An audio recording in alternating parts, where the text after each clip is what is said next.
owitwa ni Peter Musana kandi bamutura kwita omwana w'emyezi 9 Morris Ayebare obuyatunga obutakwatanisa n'omukazi we Maureen Nyakato obuzobu burukoraga hamugigo ku mwaka pichipichi eyabire navugisa boda hazakateeka ngo nuwe amuremesize arukorengana n'umurumuna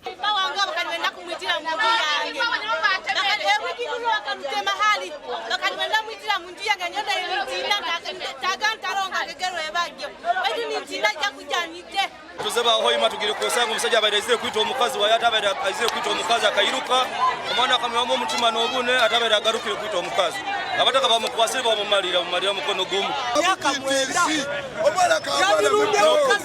kwata omwana wowoza alina omusara omutwe n'omuyanga obunene ebyenda Abatuura ababire nibamanya bamwiha omu kyaro kya Kibati omu division ya Hoima East aho abira yesherekire nikwe kumureta omwanya ogwayitireho omwana aha ruguto rwa Kitara Road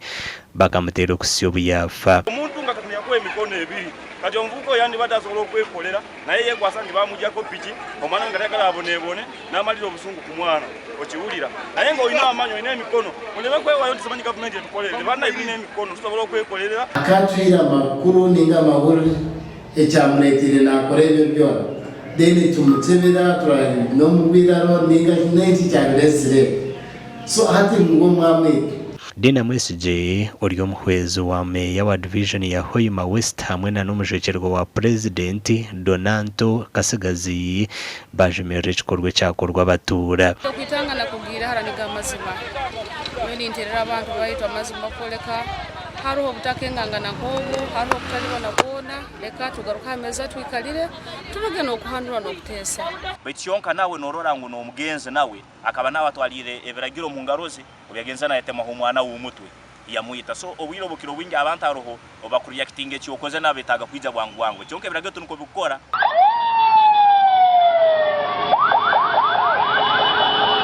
abapolisi okuruga Hoima Central Police bahika hamwanya ogwo nokwe kutwara omutumba omukabafu amakuru agagasha kwa Ambrose n'uwagaba Katoto.